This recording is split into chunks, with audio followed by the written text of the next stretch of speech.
The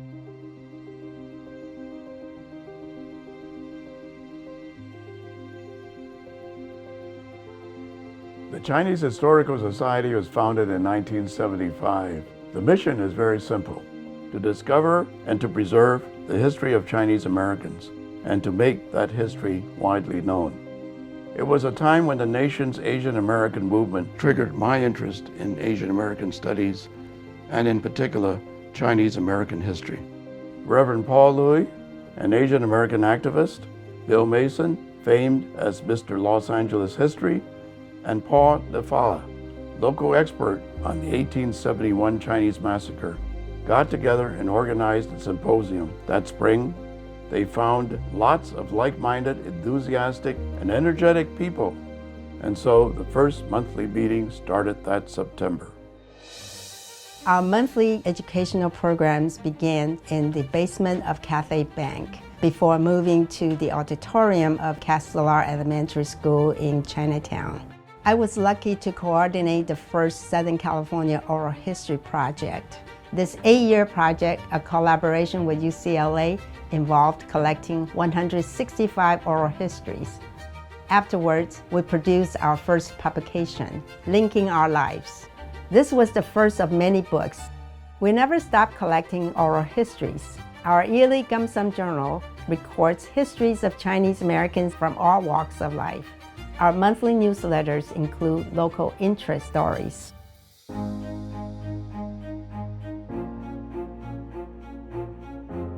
The more we know about Chinese American history, the more involved we are in the preservation and honoring of this history. During our field trip to Lang Southern Pacific Station, the Chinese Historical Society installed a plaque to recognize the contributions of Chinese American railroad workers. In 2023, the marker was relocated and rededicated. We continue to aid in the installation of historical markers. Because of our efforts, the City of Pasadena placed a new marker documenting the destruction of the original Pasadena Chinatown. In 2025, members of the Historical Society planned the Rock Springs Massacre dedication. Our first major restoration was the 1888 Chinese Shrine in Evergreen Cemetery. In 1997, a dedication ceremony unveiled the first phase of restoration. In 2006, Chinese graves, along with others, were unearthed during the construction of the Gold Line. Members of the Historical Society worked on an MTA committee to create a memorial wall next to the Chinese shrine to honor those whose graves were unearthed. We celebrate Qingming at the shrine each year. Our pilgrimages to Yosemite brought worldwide recognition to the contributions of the Chinese to Yosemite. In 2021, the Chinese Laundry in Wawona was turned into a museum telling the Chinese history in the area. Also receiving worldwide notice was the Where You Stand, Chinatown 1880 to 1939 exhibit. This exhibit, placed in Union Station for a year, was the result of a collaboration between the Huntington USC Institute on California and the West and the Chinese Historical Society of Southern California.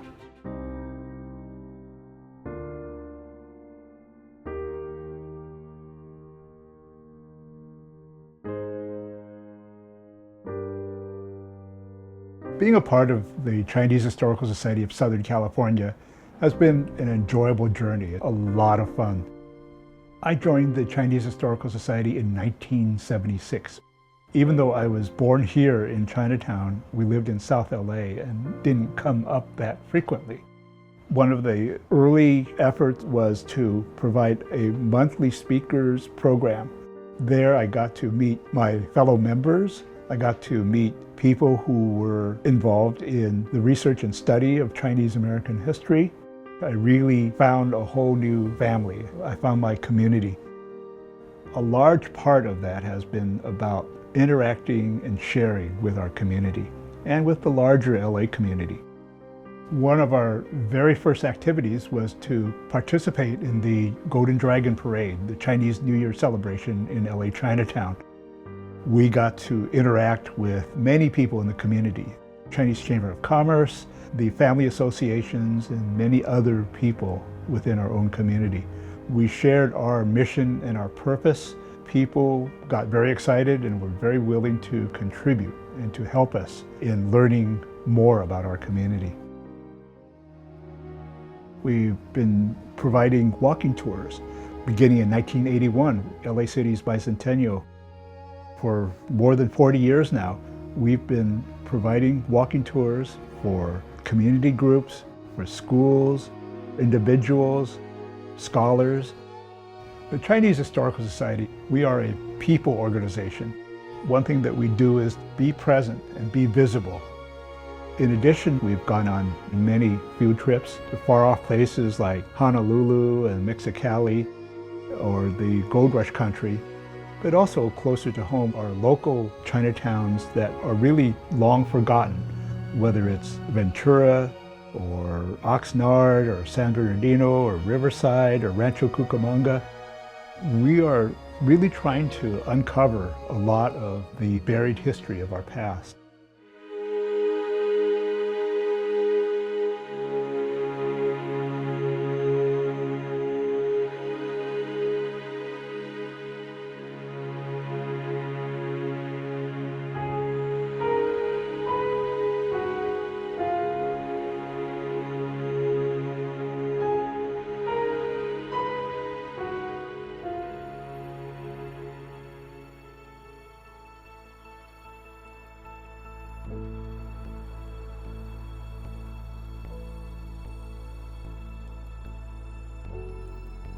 In the early years, we operated without an office. We didn't have a headquarters. We had our board meetings at members' homes. We did have an office for a short time above Phoenix Bakery. But one day when we came across these two Victorian houses on Bernard Street with a for sale by owner sign, we thought, how nice. The early residents who were here were immigrants who were a multi-generational household. It looks like there's a connection with the history of the community. And we thought it was very fitting that we could move into a home like this. With the effort of some generous donors, we were able to pay off the mortgage in 7 years. So we have a home. We have our headquarters here. And not only is it just a headquarters and office, but we also have exhibit space, we have library space, we have archive space. Many people come here wanting to find their grandfather's restaurant, and we happen to have directories that can share some of that information. So we provide a community service, but we also provide a social space where many people can come here and really discover that they are a part of a large historic community and really discover how we are all connected. The Chinese Historical Society of Southern California knows that we have a responsibility for our past and for our future. Since 1975, we are dedicated to exploring, preserving, and celebrating our history. Join us.